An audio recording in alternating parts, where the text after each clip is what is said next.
Few people know the power of television testimony like Phillip Schofield. For more than 40 years, he has been central to our national life.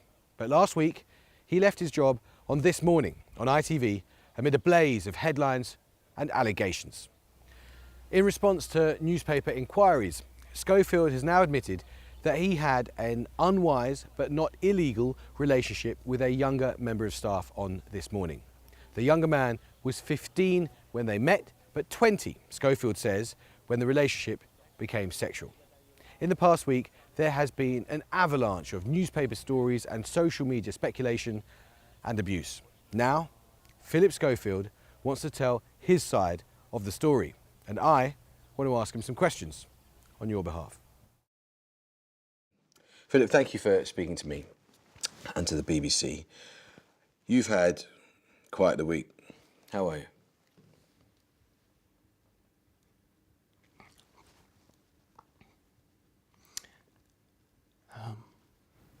It's like a weird numbness. I know that's a selfish point of view, but you come to a point where you just think, how much are you supposed to take? If all of those people that write all of that stuff, do they ever think that there's actually a person at the other end? And so, here I am. Are you feeling okay to do this? Are you feeling strong enough to do this interview? Yeah, I have to. Why? Why do you want to do this interview? Because there is an innocent person here who didn't do anything wrong, who is vulnerable and probably feels like I do. A lot of my questions are going to be uncomfortable and, let's face it, intrusive, but you've chosen this opportunity to tell your side of the story. And there are questions that your viewers, all the people who supported you over the years, including your family, will want answers to. There's also, of course, lots of questions for ITV in all this. You mention this young man, and at the centre of recent events is a young man who, together with many others in the media we're not going to name, under Article 8 of the Human Rights Act, he has a right to privacy, and he's not here today to give his own account of events. When did you last speak to him? As I engaged the lawyer for him. He needed independent support, and so that was the last time. Is that a few weeks ago now? Yeah, a couple of weeks. Okay. When you say that you engage his lawyer, do you mean you're paying for the independent legal advice that he's getting? Okay. When did you first meet this young man in question? What were the circumstances? I was invited by a friend of mine to go to a school, something I've done thousands of times. Whether it was immediately or sometime after, he said, will you follow him on Twitter because he's a fan? So I said, yeah, sure, no problem, which I did. And he probably came back saying thanks for the follow. And he was, 15 at the time? Yeah. I follow 11,300 people, and in all the time I've been on Twitter, there has never been any whiff of impropriety. So he followed you on Twitter, you followed him back. Did you start having a sort of email exchange or direct message exchange of any kind? Hardly at all. It was just all the way through, just on and off. And then he asked if he could visit the studios, work experience type of thing. I said, well, you come down and have a look for sure, which he did. How old was he when he made that first, there's two stages there. How old was he when he first said to you, I'm interested in television? Was he 18 by that point? 19 then, I would think. He was 19 by then. And then when he said, could I come and have work experience, he would have been older than 19. Well, just a more or less about the same time, because I'd organised it. And what did he ask you for? So he asked you for work experience and you said, sure, come and have a look? Well, I've done it all my life. I'm best friends with the people who got me into television. And I've always believed in paying it forward. And so that was my, it's just, didn't think about it, just did that. When you look back now, if you were to look back at those messages now, is there any sense in which you were flirting with him? No. I've been 41 years in television.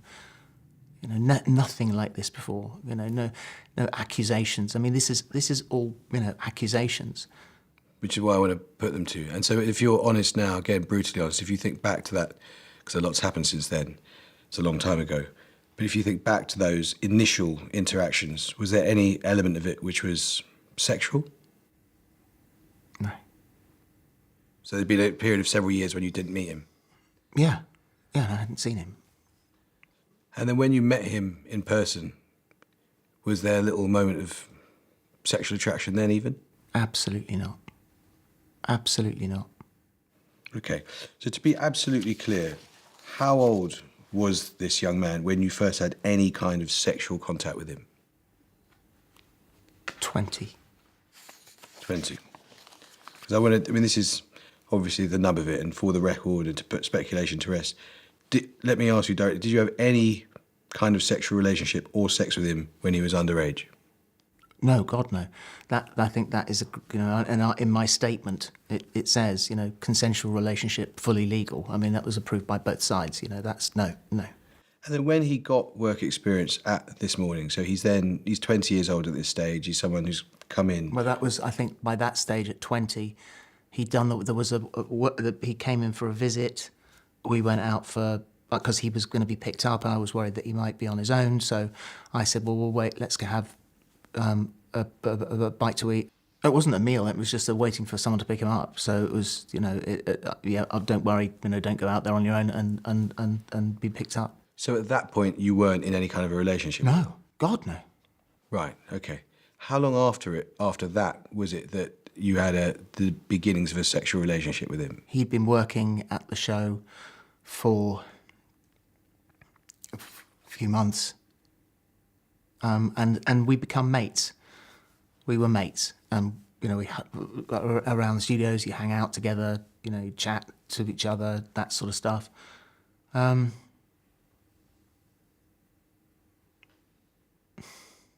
then in my dressing room one day, something happened.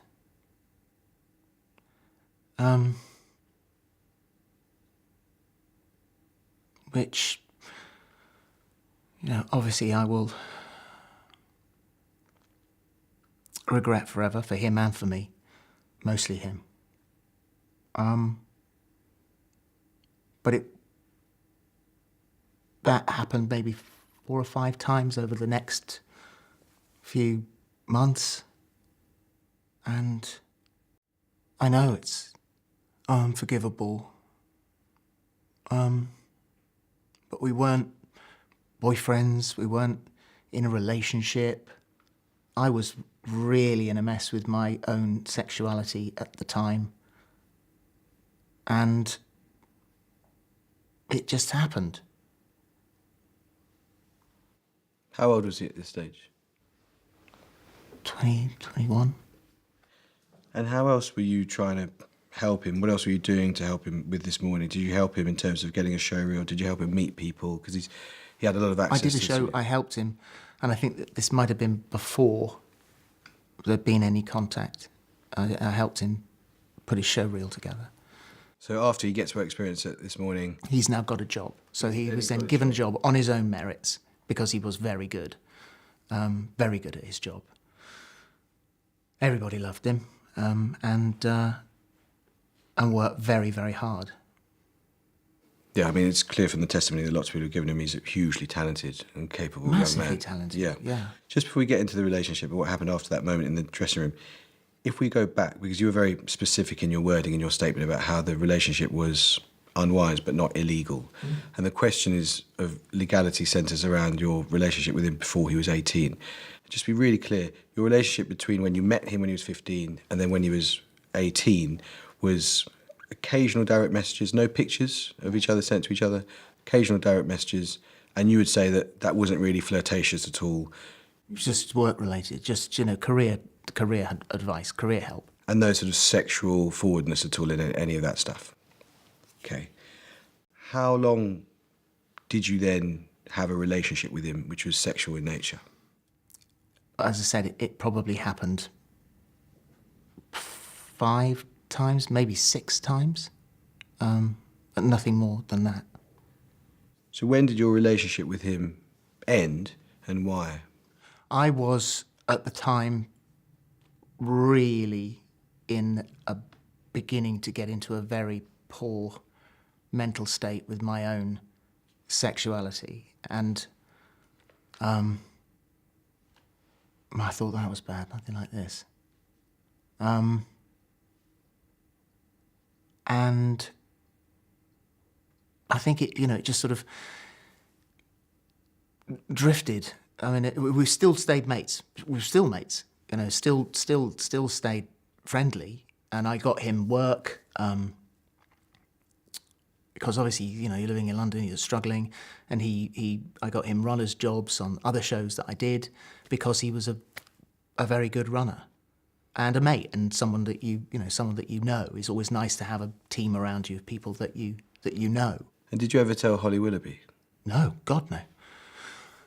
That's a bigger question, because we have, our makeup room was like a sanctuary, has always been a sanctuary. So you tell everything in that room. Holly knows everything about me. I know everything about Holly, all the team that are in there. When the door is closed, then that's the sanctuary. And it is a wonderful, wonderful environment, and something that I will miss deeply. And Holly, I don't know whether Holly ever asked me. She might have done, but I would have denied. Holly did not know. Nobody knew. And this has been the cataclysm of the lie, is that, a lie, it starts in a denial. No, gosh, no, not at all. And then the rumour came out, rumour started, and then you lie. You've had a workplace fling, and you lie about it. And a great many people would have had a workplace fling and lied about it. And I fully appreciate there is a massive age gap, but that happens in life as well.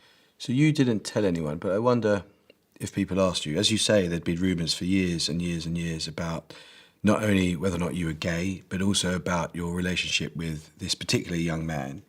So did anyone on the This Morning team ask you whether you were gay or in a relationship with this young man? Nobody ever asked me about being gay. But people asked you about being in a relationship with this young man. When the rumour got bigger, then we were both asked. And people would say the circumstances are as follows here. You met someone who was a child, you were in a position of power over them, you used your power eventually to give them something they craved, which was a shot at a job in the media, you nurtured a relationship, and then that relationship became sexual. And they might ask, what's the difference between that and grooming?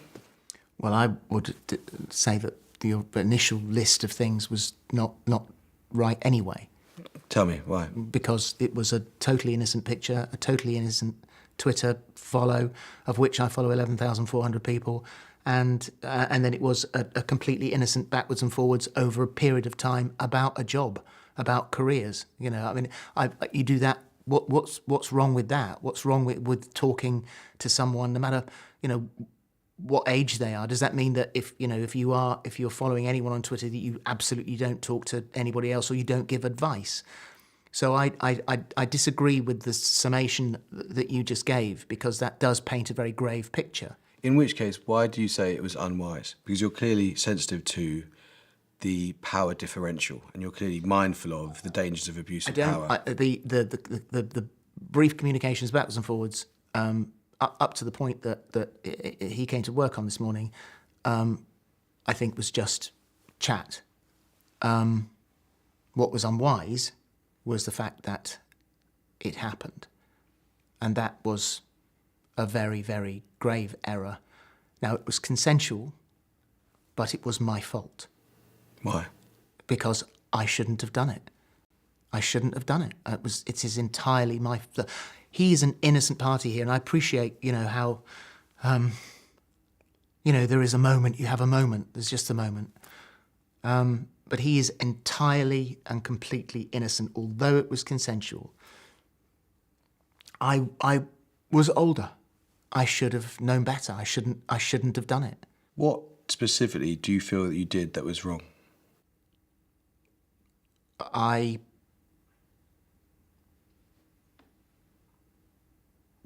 kissed someone in the workplace, which led on to a little bit more.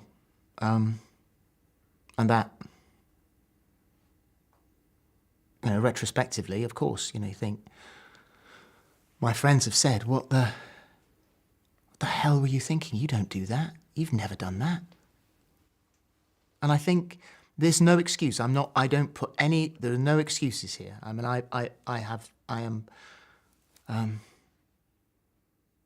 it's my fault. But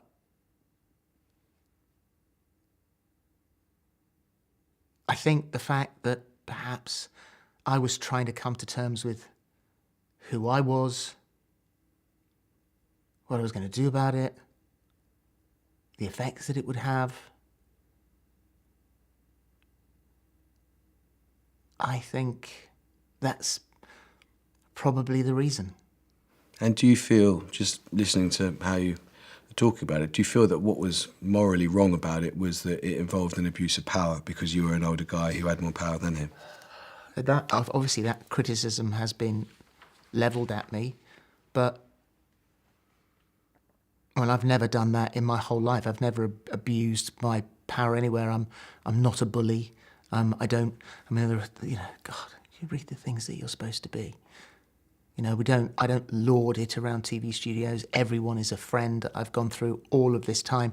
Most of the messages I've got are from people that I work with saying, "Oh my God, I can't believe they're saying this. I mean, we love working with you." I snapped once around about the time that I was coming out. I snapped at one of our producers, and after the meeting, I immediately got up, went to her, and apologised. It's not me. I don't do that. I'm not rude on the studio floor.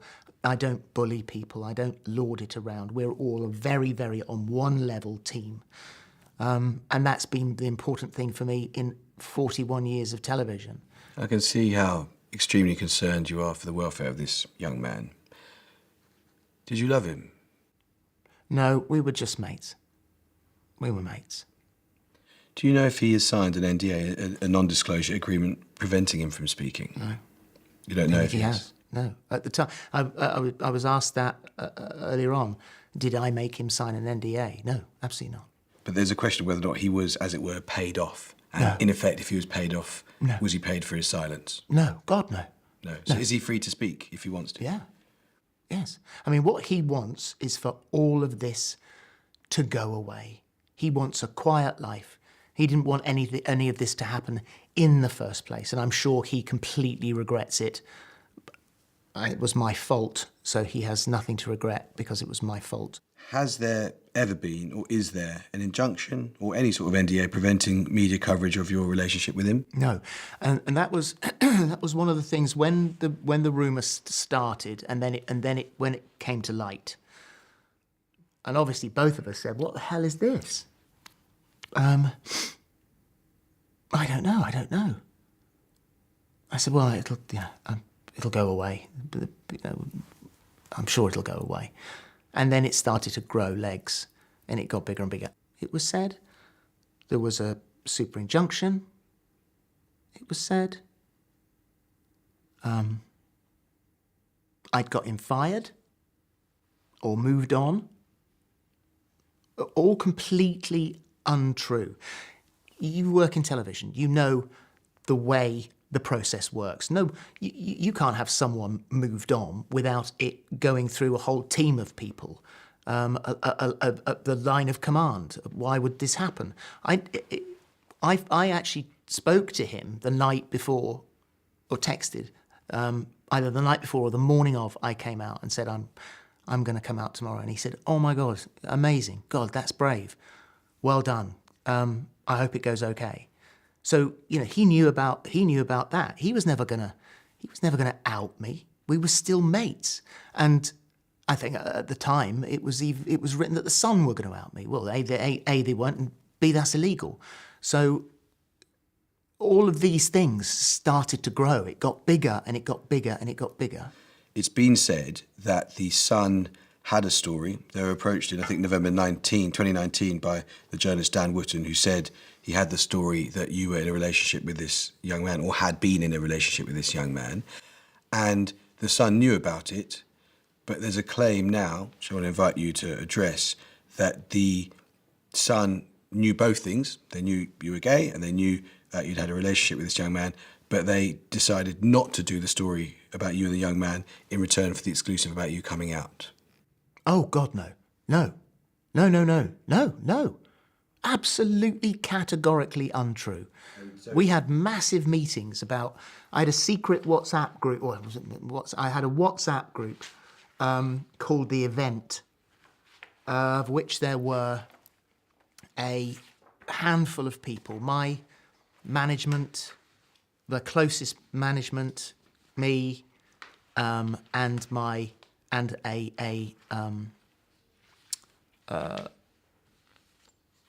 guy who's a sort of a media lawyer type of thing, trying to figure out the most elegant way to do this. Holly and I had lunch, and we're trying to figure out what was the best date. And then I was advised, when you do it, obviously it's going to be big news, you should really have an interview afterwards. And it was suggested to me that, you know, the Sun would be the paper to go to. Okay, so let me put directly what Dan Wootton says so that you can debunk if you wish to. Dan Wootton said he now works at GB News. A decision had been made for the newspaper to have a closer relationship with ITV, and as part of that closer relationship, the Sun was offered ringside seats and an exclusive interview for this coming out announcement. As a result, obviously the Sun, wouldn't run a story about the young runner. It was prompted by Phillip. That is categorically untrue. And I've got to say, there are a great many things that have been said that are categorically untrue. Now, I have nothing against Dan, and now I've actually brought myself down to a far, far greater degree than you could ever have done. I have brought myself down. I am done. I have to talk about television in the past tense, which breaks my heart.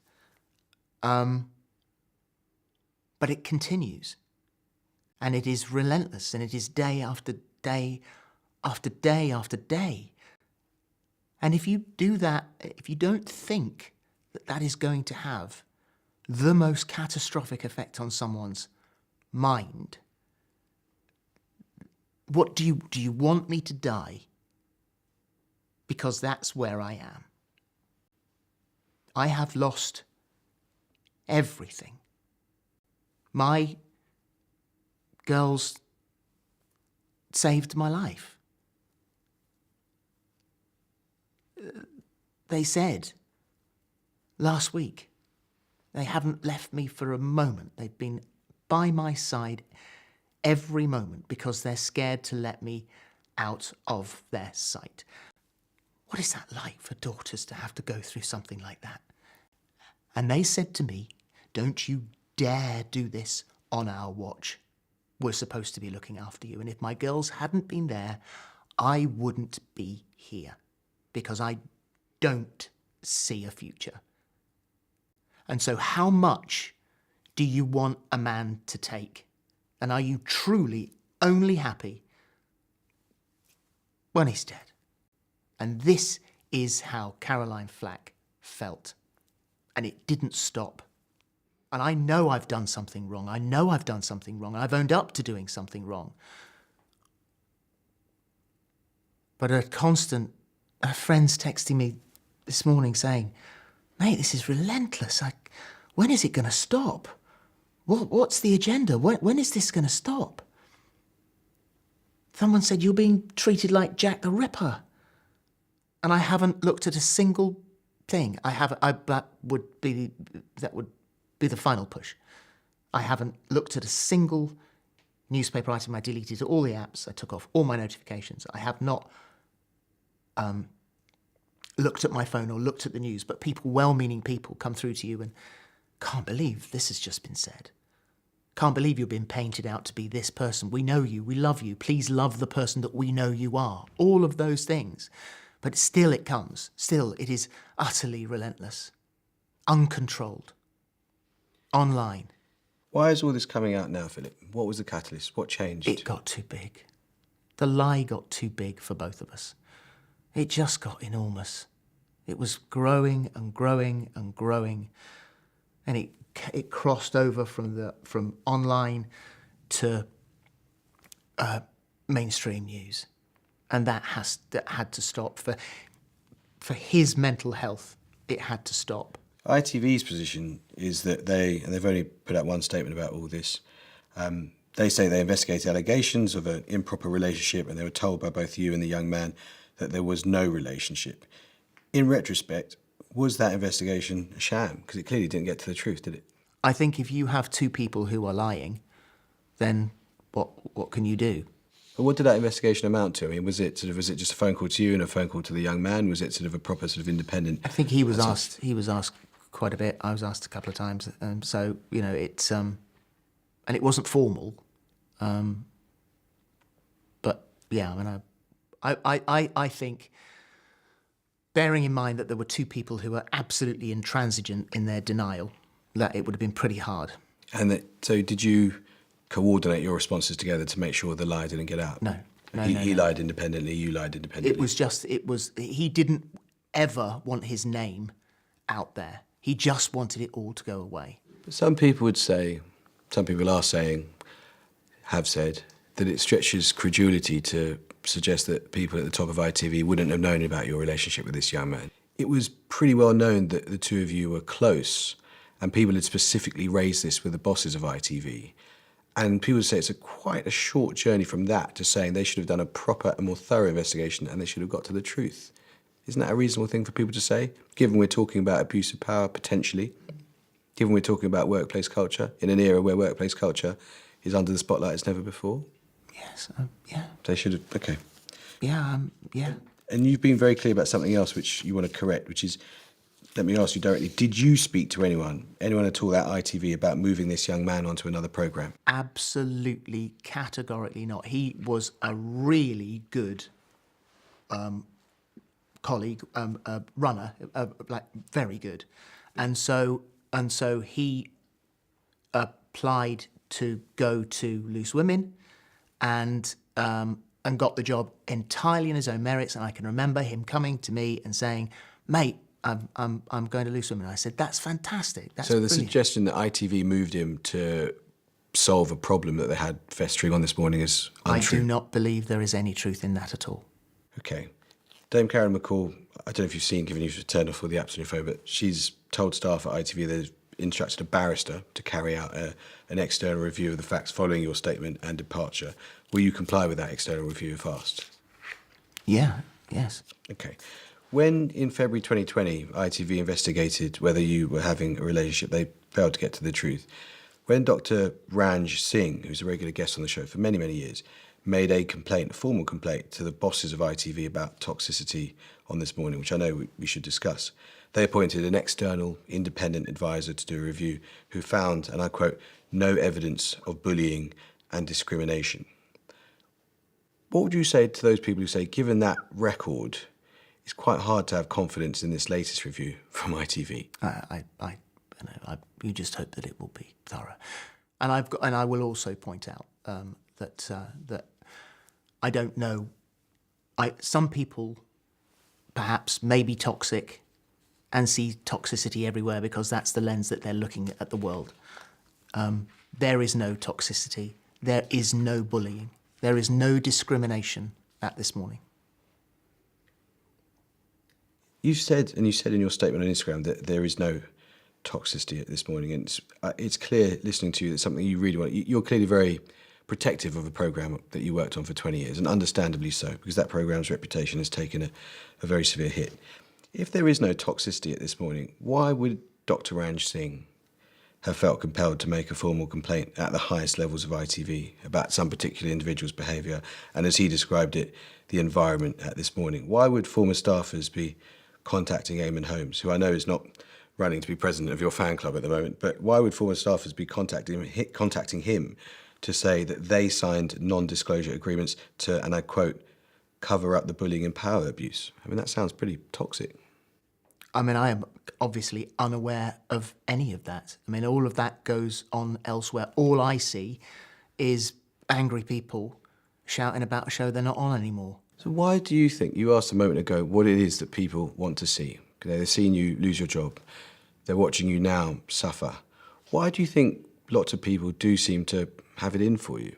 Are you toxic to them? God, I hope not. I know I know what the issues are with two principal people who I wish, I don't like toxicity. You've said that, to the best of your knowledge, the young man that you had a sexual relationship wasn't moved to loose women on anything other than his own merits. He was moved there because of his own, he applied and got a promotion, and that wasn't a cultural sort of cover-up by ITV. You've also said that, to the best of your knowledge, he hasn't been paid for his silence. He hasn't signed a non-disclosure agreement, or there hasn't been any sort of injunction. But I guess the other allegation or accusation that we made of ITV, they can respond next week, interested to know what you think, is not just that they displayed poor management, but it's that they allowed a culture of toxicity to develop at This Morning, but didn't do anything about it because the presenters were untouchable. It was all about keeping Holly and Phil happy. I think it is utterly untrue. From my point of view, and I think Holly would say exactly the same thing, that is utterly untrue. If there was toxicity between, two members of a team that I was completely unaware of and they had beef with one another, then, that's nothing to do with us. The programme that I love and the programme that I left, I have never seen that from my position, or heard it, in fact. When did you last speak to Holly Willoughby? I WhatsApped her on the day that I put the statement up, and I said to her, I know you can't reply, you're probably not allowed to, but please know that I am so desperately, desperately sorry. Did she reply? No. How would you characterise your relationship with her now? Is it broken? I adore Holly. I mean, I've always adored Holly. She's my TV sister. And I, from my point of view, no. I don't have a problem with Holly at all. What would you say to her, given that she's doubtless listening to you now? What would you say to her about, maybe publicly, that you said privately, about how you'd like to apologise and your hopes for mending that relationship? I would say to everyone, I would say to my family, my friends, my work colleagues, the public, to ITV, to my management company, to everyone that I lied to, I am desperately, desperately sorry. But principally, I would like to apologise to him, because it may have been consensual, may have been fully legal, but I shouldn't have allowed it to happen. And that was a grave, grave error on my part. And I know that because of that, an absolutely innocent person is being persecuted. On one particular point of fact, Eamon Holmes has suggested that there were taxis from your apartment to the studio, which this young man used, and that those were probably paid for by ITV. Did he frequently get taxis from your studio? He didn't frequently come to my flat. He came to the flat once. To my recollection, he didn't stay over. He said he was passing and he was going to come in for a beer. So the idea that he regularly got taxis from your home to ITV studios? Utterly untrue. And also, I don't have an ITV car account. Presenters don't get that. When you came out as gay, live on This Morning, Eamon and his wife were there, as you say, they were kind, they hugged you, you hugged them. He now says he felt used. Was that all fake? That's the implication of what he's saying, that there was this artifice to that day and that he was being used for a kind of reputational enhancement for you. you come out as gay as a reputational enhancement, I think that in itself speaks. When did you know you were gay? I've spoke to my therapist about this because I had a wonderful marriage, have a wonderful marriage. Not brilliant right now. With an incredibly supportive wife and 2 beautiful children who had the most amazing time as a family. Us 4 is who we are. And something started to trip me up, and I couldn't figure out what it was. And my therapist has said, you can become aware. Things change. And over a period of time, it was a kernel, and it grew bigger and bigger and bigger and bigger until I was really mentally struggling and like deeply mentally struggling. And my relationship with my colleague coincided with that moment. That is not an excuse. I make no excuses. Do you mind me asking if that was your first gay relationship, or had you had gay flings or sexual experiences before then? I think this interview is not about other experiences. And it's obviously one of the hardest things that anyone who's gay can go through. Why did you come out when you did? Did you say nobody forced your hand, but why did you come out on the sofa Because when it you had did? got to the point where I weighed 9.5 stone. It was utterly torturing me. I couldn't sleep, I couldn't eat. And I wanted to be brave. I spoke through it with the family, who have all been incredible. Let's come to some closing thoughts. Do you feel, mindful as I am that you are very concerned about the welfare of one particular person, do you feel a victim in all this? No. I feel a victim of hate after the event. And I think that there'll be a lot of people watching this thinking, how dare you? It would be easier for me to say, I don't feel like a victim. What I feel a victim of is spun areas of non-factual information and gossip and nastiness. But I don't look anymore. I've already told you how I feel. And I'm not in television anymore. Well, you lived a lie, and with a lie, you lived with a secret life for a long time. And they say the truth sets you free. So for all the stress that you've been lived with, do you feel at least slightly liberated by speaking out today? I'm glad that it's not a lie anymore. But if I could have taken the whole full brunt of this without an innocent man being hauled alongside, then fair play. But the fact that an innocent man, his friends, his family, the association is questioned. You know, everything has been questioned because you can say anything online. Well, there are a lot of lies on social media, and there are a lot of lies about you. But I've got to ask, there are people who'd say, given he lied and lied in the past, why should we believe him today? Well, I only my friends and family need to worry about that, because you don't have to worry about what I say anymore, do you? I'll just be saying that to the garden. Have you been abandoned by a lot of people that you were close to? Yes, but interestingly, I have also. It's been a very fine mesh of friends, and it's interesting to see who came through, and it's also interesting the new friends I've made, because there are a lot of people who I've never really spoken to in my world, who have reached out and been amazing.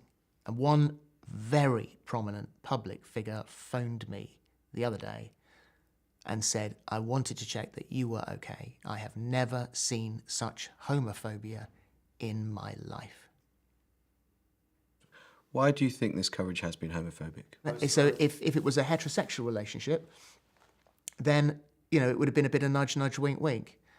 If it's a gay relationship, then suddenly it raises eyebrows. It's wrong. It's wrong. People do find each other attractive in different age groups. I mean, it does happen, but it's the mere fact that this is so gigantic. And I appreciate the workplace and and the history. I get that, but it's the fact that it's so massive is predominantly homophobia. Is this the tip of the iceberg? Are there more allegations and revelations to come, or as far as you're concerned, is it all out? It was my biggest, sorriest secret. Where do you think your career goes from here? Nowhere.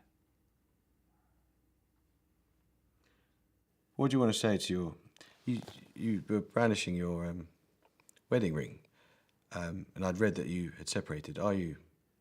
We are separated, but we're very much together. What would you like to say to her? Oh my God. Can you imagine how difficult that conversation was? Well, perhaps this one's slightly easier. She's not here, so you can... No, I mean, I will never,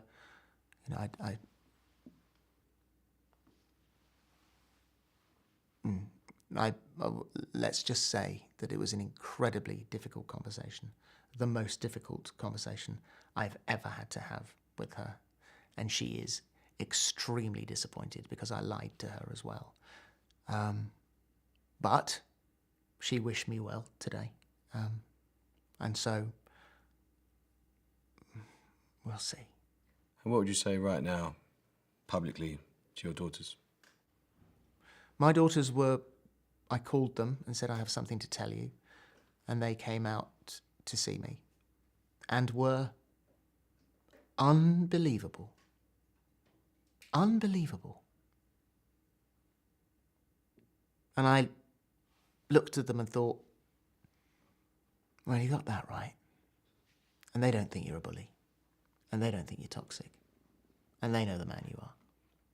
And they know you screwed up royally. And finally, what would you say to the young man in question? I am he to whom I am the most sorry. By getting involved with me, I have caused you so much pain, and I will never forgive myself that I made a bad judgment call. And if only you knew in one moment, if I'd had the judgment that I've had for 41 years, if I'd used it at that moment, then things would be very, very different for everybody. Phillip Schofield, thank you so much for your time. If you or someone you know has been affected by any issues raised in this programme, head to BBC Action Line for information and support.